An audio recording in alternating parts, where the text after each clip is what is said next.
आज मी आपल्या समोर गुरु शिष्याच्या नात्याची एक हृदयस्पर्शी कथा सादर करणार आहे.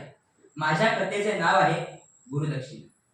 नयन नयन नाव होतं त्याचं. प्रचंड हुशार. 7वीत सर्वच तुकड्यांमध्ये पहिला आलेला नयन 8वीत माने सरांच्या वर्गात दाखल झाला होता. हुशार मुलगा चांगलाच असायला हवा की नाही, पण नयन तसा नव्हता. अतिशय भांडखोर, वात्रट, उपद्रवी, एखाद्या कुप्रसिद्ध डॉन सारखा होता तो. शिक्षकांना तोंडघशी पाडणार, शिक्षकांची हुबेहूब नक्कल करणार, निगरगट्टासारखा मार खायचा आणि वर फिदी हसायचा. पुरच काय, शिक्षक सुद्धा वचकून असायचे त्याला. दुसरा कोणी असता तर केव्हाच दाखला हातात मिळाला असता, पण नयनच्या बाबतीत तसं नाही. कारण एकच, त्याची हुशार. 100% डॉन केस म्हणजे नयन. 14 जून, शाळेचा पहिला दिवस. माने सर आपल्या वर्गाच्या दिशेने निघालेले होते. इतक्यात पाटील सर त्यांना थांबवत म्हणाले, माने सर, बेस्ट लक बरं का, पार्सल पाठवलंय तुमच्या वर्गात. नयन नावाचा चांगला फोडून काढा त्याला, याशिवाय सुधारणार नाही बघा तो.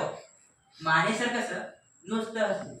7 वर्षांची त्यांची सर्व्हिस, पण या सर्व्हिस मध्ये एकदाही हातात छडी घेतलेली नव्हती. ते काय फोडून काढणार. उलट माने सर स्वतःच प्रचंड हुशार. शिकवण्याची त्यांची पद्धत काही वेगळी. पुस्तकातलं आणि पुस्तकाबाहेरचं बरंच काही. केमिस्ट्री शिकवायचे, रिॲक्शन लक्षात ठेवायचं त्यांचं स्वतःच भन्नाट असं तंत्र होतं. मज्जा यायची विद्यार्थ्यांना त्यांच्या तासाला. चिडलेलं तर त्यांना कोणी कधी पाहिलंच नव्हतं. मग मारणं तर दूर की बात. पहिला दिवस, पहिला तास. म्हणजे नयन दुधानेस. माने सरांनी नयनचा चेहरा नीट न्याहाळला. हिरवे डोळे, निर्मळ चेहरा, ओठावर छलनी हास्य. कोणत्या तरी संधीची वाट पाहणारी त्याच्या शरीराची हालचाल.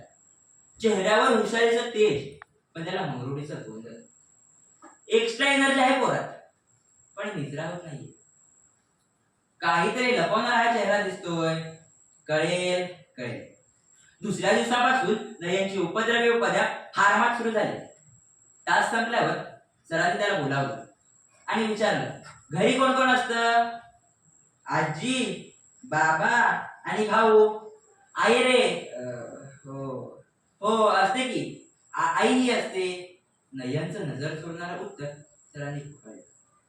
हे बघ नयन, जर तू सुधारला नाहीस ना तर ते तुझं नाही, माझं फेलियर असेल. आपण ना एक डील करूया. तुझ्या चुकीची शिक्षा मी भोगेन आणि तुझ्या चांगल्या कामाचं कौतुक देखील मीच करेन. नयन हसला आणि निघून गेला. दुसऱ्या दिवसापासून दिनचर्या सुरू झाली. नयनने चुका करायच्या आणि माने सरांनी त्याच्या शिक्षा भोगायच्या. नयनने वर्गात कचरा केला. माने सरांनी स्वतः हातात झाडू घेऊन तो कचरा साफ केला. नयनने फळ्यावर माने सरांचं चित्र काढलं. माने सरांनी नोटीस बोर्डावर लिहिलं, नयन उत्तम चित्र काढतो. त्याच्या चित्रकलेचा नमुना पाहायचा असेल तर 8वी अ च्या वर्गात पाहायला मिळेल. मधल्या सुट्टीत 8वी अ च्या वर्गात पोरांची झुंबड उडाली. नयनला थोडंसं लाजल्यासारखं वाटलं. आंतरशालेय वक्तृत्व स्पर्धा, नयनला प्रथम क्रमांक. पुन्हा नोटीस बोर्डावर त्याचं कौतुक.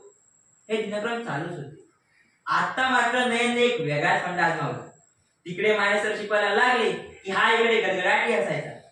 सर्व विद्यार्थ्यांना माहित होतं कोण असतं, पण कोणीही त्याला काहीही बोलायचं नाही.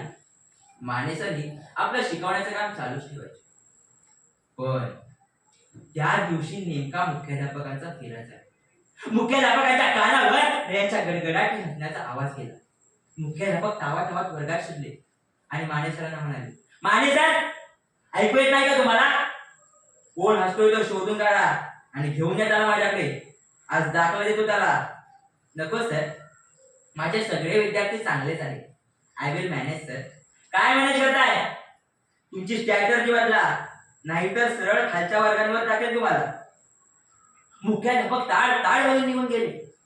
माने सर मला खाली घालून ऐकत. आता मात्र नयन हादरले. त्याचे हिरवे डोळे पाणावले.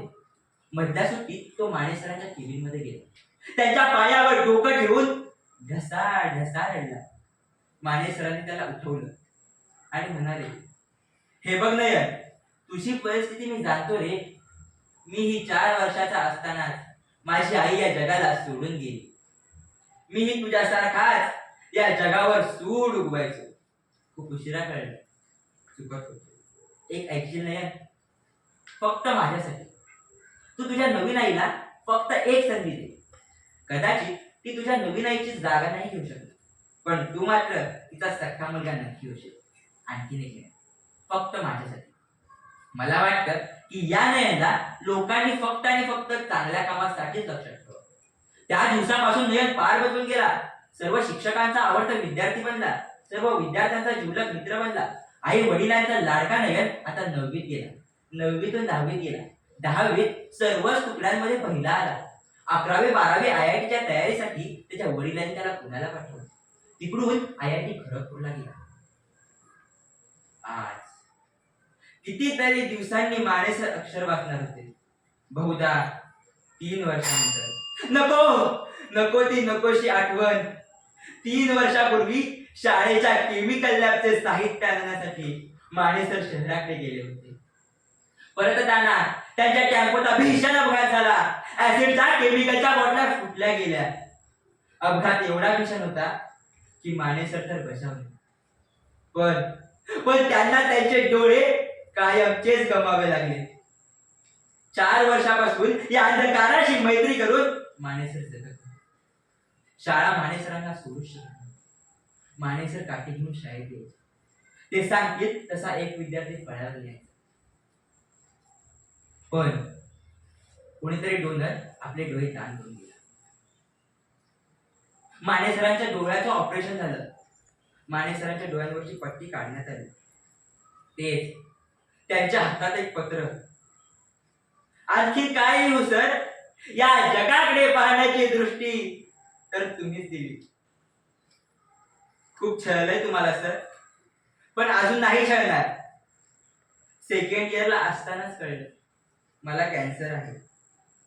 हाताशी 1च वर्ष होतं, तेव्हा ठरवलं 3rd इयरला टॉप करायचं.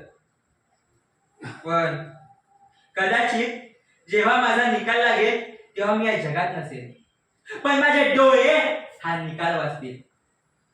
माझ्या गुरुदक्षिणेचा स्वीकार करावा सर. हा ज्ञानदीप नंददीप कधीच विसता कामा नये. अक्षरांनी ओळख पटवून दिली होती. मानेसरांनी पटकन आरसा मागवला आणि पाहतात तर काय, त्यांचे नवीन हिरवे डोळे पानावर होते. जणू त्यांनी त्यांना एकच प्रश्न विचारला. आता तर या नयनला लोक चांगल्या कामासाठी लक्षात ठेवतील ना सर? मानेसरांनी डोळे बंद केले आणि त्यांना नयनचा चेहरा स्पष्ट दिसू लागला.